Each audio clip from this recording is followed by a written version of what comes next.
Our guest, he lost his dad as a child in a tragedy and ended up growing up somewhat in poverty and public housing.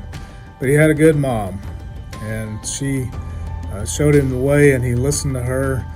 And he shows us, he sets an example that says, hey, it really doesn't matter how bad the circumstances are. It doesn't matter how unfair life has been. There's hope.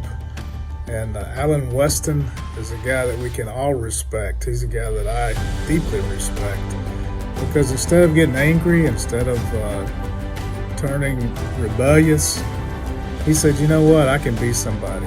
And he is somebody. He's out there now helping other people to become somebody. And I hope that the words he has to say will help you to become somebody instead of becoming someone who's just angry and rebellious and worried about how unfair life is. Thank you so much, Alan Weston, for what you do for our community and for sharing your story. I think you're going to find it a very interesting and maybe even surprising story that this guy was able to overcome something that most of us could never even imagine. Said to her, I said, I want my daddy. And I just started crying. And then he gets interested in drugs. I want to do this, and I want to get back to my kids. Maybe comes out of a situation where he doesn't know exactly what it means to be a father. I knew how prominent things were as far as the drug situation was concerned. If you're gonna sell them out and let the drugs be more important, then you're gonna pay the price in the future. No doubt. Well, welcome again to the podcast where we're trying to inspire guys. And if you're a young man or maybe even a young woman and you're struggling and you've come across some hard times and you just need a little encouragement, maybe some instruction, maybe life isn't fair. No, that's what we're here for. This podcast is about what we call script flippers. I always get tongue tied when I try to say that, but people who have flipped the script on their family history, and we bring in guys who have come out of difficult situations. Some of them have faced tragedies, some of them just difficult circumstances, and they figured out how to turn things around. And we're so honored today to have a guy in here. Alan Weston is with us, and I'll get to introduce Alan in just a minute. But welcome, Alan, first of all. Thank you guys for having me. So Alan faced a tragedy as a child. His family faced a major tragedy, and he was able to overcome that. And we want to get into that and unwrap that story in a little bit. But what I really want to unwrap is, Alan, the mindset, what it takes. What's your mentality to get through those tough times? So, well, just to give you a little background on my story as far as my upbringing is concerned. I was born and raised here, in Etowah County, with a little bit of time spent in Saginaw, Michigan, up north. I spent a few years up there, and my mother and I didn't take too kind to the cold weather, so she wanted to migrate back to the state of Alabama. So I came back and did my schooling and all those good things, and growing up and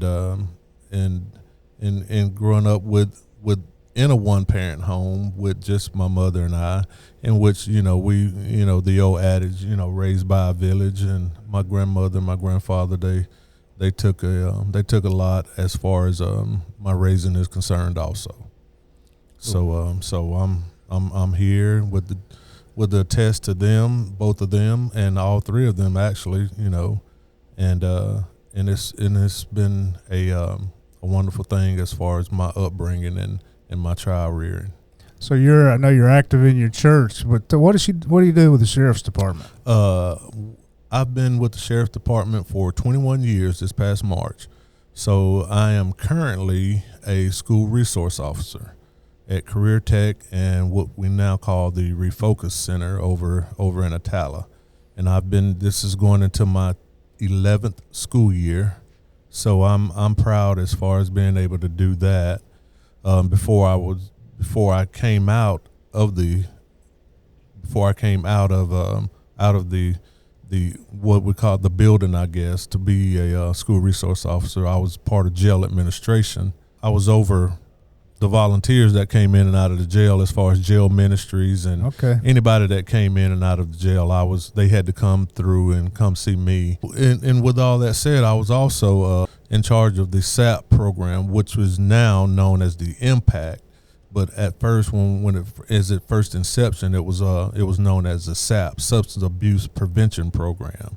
Guys and girls were given a chance as far as rehabilitation was concerned. Kind of what happens, and you correct me and help me add to this, the young father maybe comes out of a situation where he doesn't know exactly what it means to be a father. Correct. He hadn't grown up. He's not taking responsibility. He's not taking responsibility, right. So then he gets interested in drugs, and then there's a battle between the kids and the drug. Most of those guys love their kids, don't they? Most of them do. Most of them do, and that's the thing about it. Once they've actually come into the facility, and the first thing that they're wanting to say, and the first thing that they want to do is, Sergeant Weston, I want to do this, and I want to get back to my kids. Well, okay. First of all, that's good. That's what we want. But first of all, you've got to get yourself. Mm-hmm. You've got to get yourself together as far as being able to get back out there to be a productive citizen and to be a productive father. So if they're not fathering their children properly, you've been around long enough. Correct. I bet you've seen some second generation. You've seen the children of the children that you had in jail. It's funny that you mentioned that, because I've had a grandfather, his son, and the grandson, all three generations in jail at one time. Yeah. And that was, when I first saw that and I figured that out, and you look at things and I'm like, man, this is actually a generational thing. It's a generational. And during classes and things like that, and when I'm facilitating and trying to go over things and trying to realize what's actually going on and what's taking place, you're looking at the situation and you're like, these guys are a product of their environment. Mm-hmm. And that's what I'm looking at. And I'm like, well, how do we change this? That was my first thing. How do we change this? First of all, we're going to have to change their mindset, because once a person gets out of jail, once they're not incarcerated anymore, then the first thing that they do is go back to being around that one thing that's actually gotten them there. So how do we do that? Do we model it? Do we present? How do you go about changing that mindset? And I think one of the things that I'm interested in is, at what age do we start to try to change that mindset? Very young age. And since I've been doing the school resource officer thing, I was at a elementary school, and I knew how prominent things were as far as the drug situation was concerned. But us as parents and us that are in charge of things, so to speak, we don't give kids enough credit for knowing some of the things that they know. Mm-hmm. Even though we might think that they're a little young, but we really and truly don't give them enough credit for knowing what they know, the things that they know. In other words, they're more streetwise than we realize. Exactly. But once I started teaching the DARE program to these kids in the schools or whatever, and I just took it upon myself to say, hey, look, I'm gonna give it to these kids, just as straight up as I can, mm-hmm. without being too overbearing or too rambunctious with it. But I'm gonna tell them the truth, mm-hmm. and that was always my thing. Just tell them the truth and what it does. And we've often told kids, well, don't do drugs, don't do this, drugs are bad for you. But now we're at a point to where we need to be trying to tell them why. Why are we mm-hmm. telling you to stay away from drugs? Why are we telling you to not to do this? And once we change that part of it and change their mindset, and then that's when things I hope will get a little bit better for them. It has to be valuable to them. One of the things I did, I ran a boys ranch for 30 years, and we wanted to teach our kids, as an analogy, an example, we wanted to teach them to shake hands and look somebody in the eye and to have good manners and things like that. So it's one thing to say, okay, this is the way you do it. And the kids say, okay, yeah. But if it doesn't translate into a benefit to them, it doesn't mean anything. So what I learned to do was to say, okay, if you're the kind of guy that can look somebody in the eye, shake their hand, speak to them, be polite, yes sir, no sir, those kind of things, you're probably going to make $12 an hour, where the guy who got a dead fish handshake, won't look you in the eye, kind of no confidence, he's going to make like $7.25 an hour. Yes. So do you want to help yourself by doing that, or do you want to be just at the bottom of the run? Yeah, that's exactly right. Teach them what the benefit is, and in terms of fatherhood, I think one of the things we need to teach our young guys is that when you become a good father and you don't abandon your children, you don't trade your kids off for drugs, they're not in competition with your drugs. Right. When you do that, when they grow up, they're going to be able to take care of you. Right. They're going to bring honor to you. Exactly. And they may even have to literally take care of you. That's right. You're going to have a good relationship. But if you're going to sell them out and let the drugs be more important, then you're going to pay the price in the future, because they're not going to have respect for you. That's correct. And there's coming a day where you're going to need them, where they're going to be, what if they're doing the same thing you did? They're not going to take care of you either. Exactly. So there's a benefit. Well, I think we got to teach kids that in everything we try to teach them, you were talking about just teaching them the right way. It's not just because it's the right thing to do. It's also because it's the beneficial thing. There's a pot of gold at the end of the rainbow if they can do things the right way. So one of the things we're doing in the That's My Dad project is we're trying to reach those young guys and say, look, if you'll be a good father, you're going to experience all kind of joy that you would never experience. I found it interesting hearing you talk about generations, because we had a kid at our ranch at Eagle Rock who met his dad for the first time in prison. Wow. Yeah, his dad had committed a crime before he was born and was incarcerated all of his life. And then this kid is walking around a pod one day, and somebody comes up and says, "Hey, how'd you like to meet your dad?" And he said, "Yeah, I've heard about him. I don't know where he is." He said, "Well, he's in the next pod. Let's go meet him." Right. And they met for the first time. I had one went into your jail. Wow. And spent 3 days on one of those hold things, because he beat his brother up, and it's a long story, but he came out and he said, "Man, I got to see my mama, my cousin. I think I got to see my daddy." It's a generational, and it's sometimes even a family thing. Right. Exactly. I think, and we've got to break that cycle. But you've broken the cycle, and that's what we really want to talk about. Because I know there's somebody out there who's saying, "Well, this guy had some kind of tragedy happen in his life. What was that, and how did we overcome?" I want you to help that young man. Tell us what happened with your dad. Well, my dad got killed in the Vietnam War, and I pretty much grew up without a father, without a dad. For a long time, it was just my mother and I,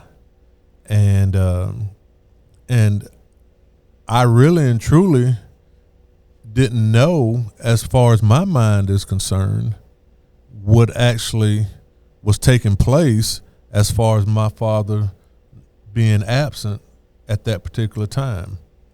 I had uncles and things like that would, come around and try to spend that meaningful time or whatever. But it just wasn't the same. And as I got older, I began to realize, hey, look, I'm supposed to have a father.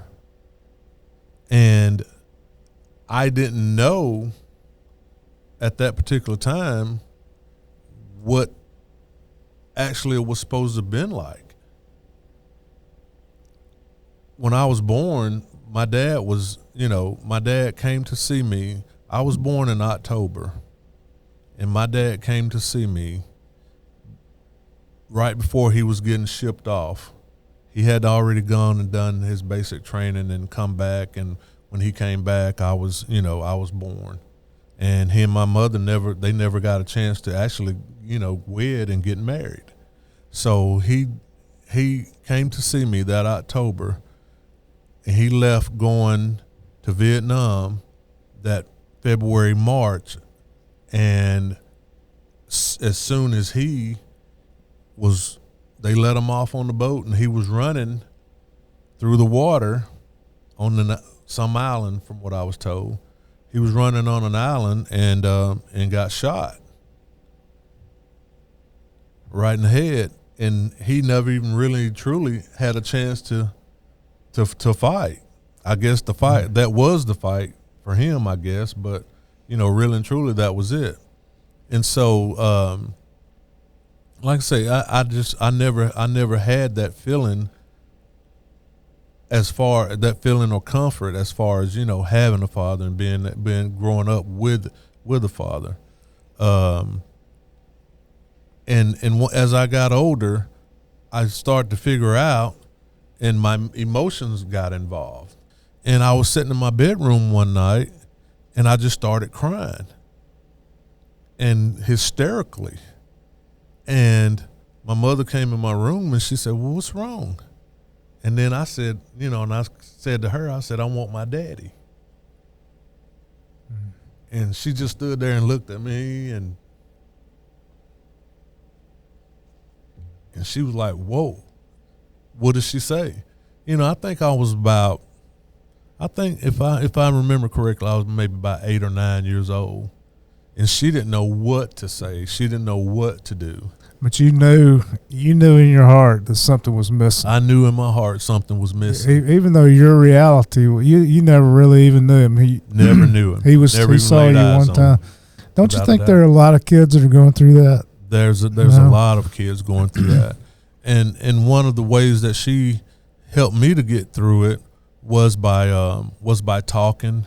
Mm-hmm. But and my mother did an outstanding job as far as what she set out to accomplish as far as my raising was concerned. So did you look around and see some kids in the neighborhood or at school or wherever who had a dad? Oh yeah. What were your thoughts? Well, my thoughts were, I wanted to be that. I wanted to be that kid. I wanted to be that kid that had a dad. I wanted to be that kid that was out in the backyard tossing the football, tossing the baseball, those type things or whatever. And at one particular time, I started to rebel, didn't know why.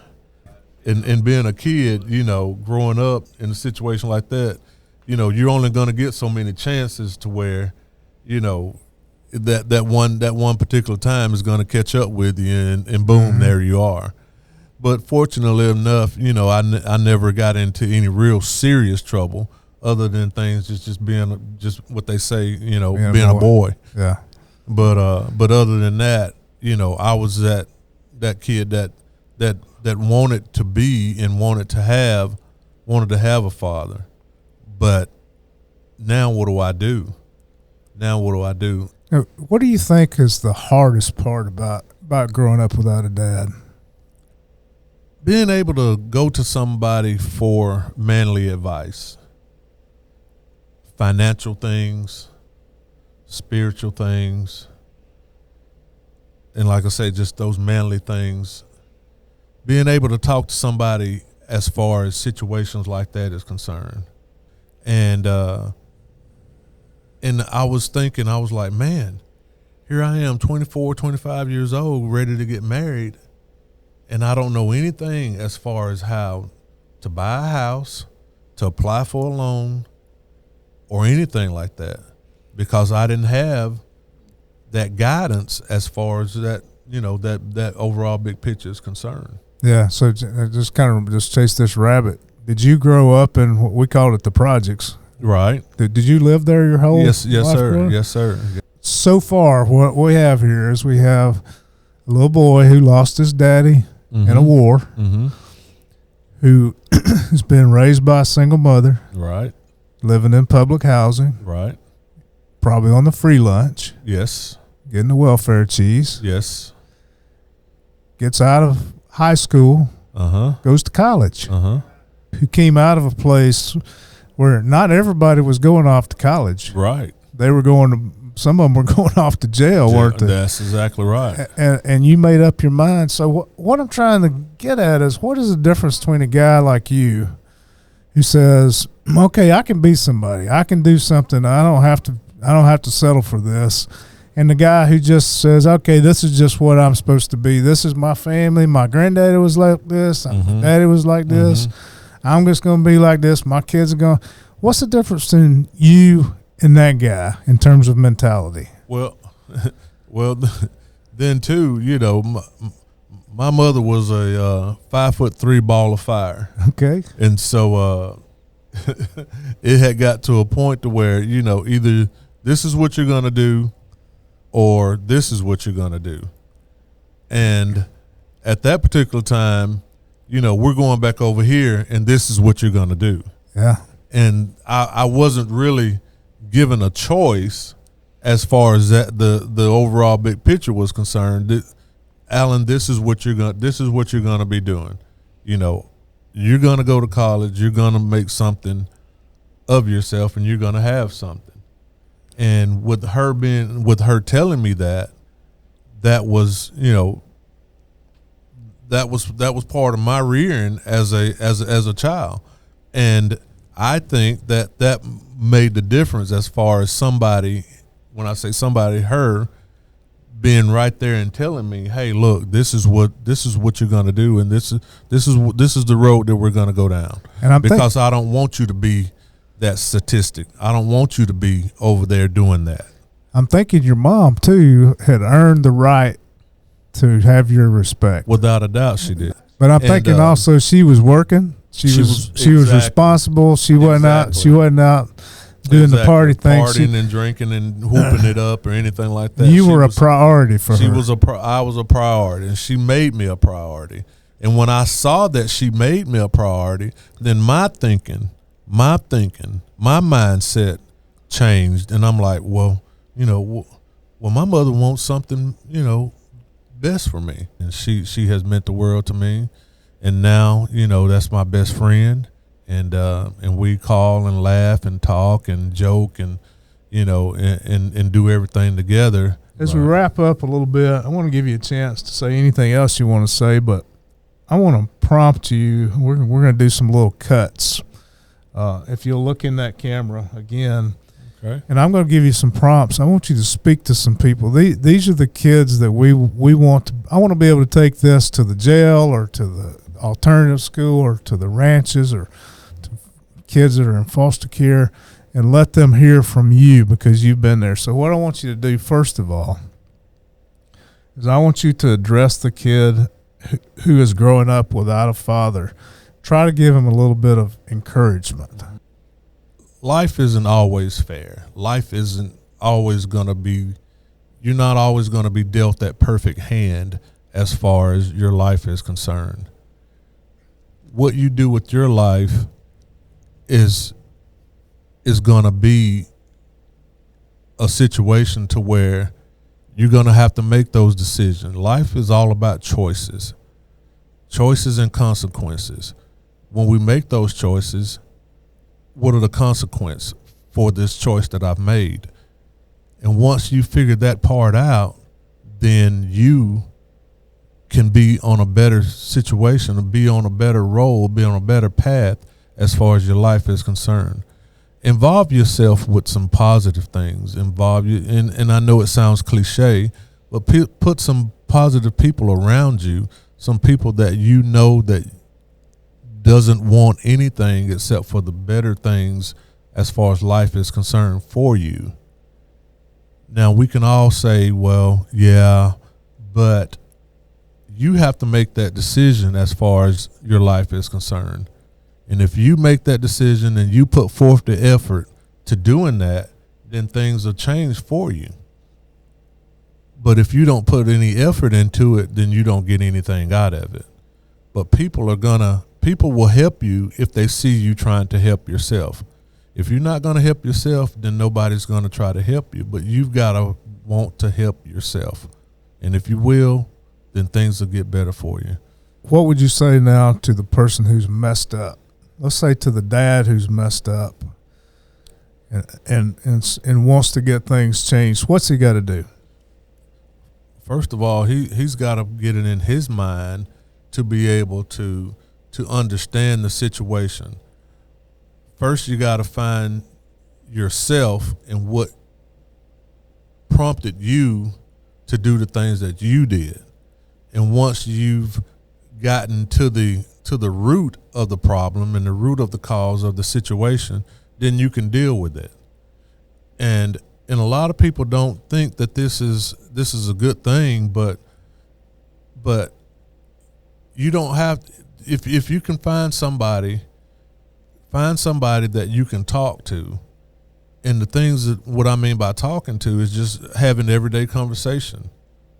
And I felt, one of the things that's always helped me is the more I talk about things, the better they become, the better my situations are, the better I can deal with things. As we wrap up, I kind of just want to summarize what's going on here. So here's Alan Weston. Alan is a successful family man. He's a successful father. He's got a great career. He's out there impacting people. He's highly respected. He's active in his church and community. He's doing something that means something. And if you're watching and you're seeing Alan Weston, here's what I want to remind you. This is also a guy who never met his dad, who lived with the idea and the fact that his dad was tragically killed in a war, mm-hmm. who grew up without a dad, grew up in the projects, grew up in, some would say, poverty, who figured out how to go to college, mm-hmm. who figured out how to turn things around, who figured out how to get a good job, how to be all those things that he is today. And what I want you to see is that it's possible.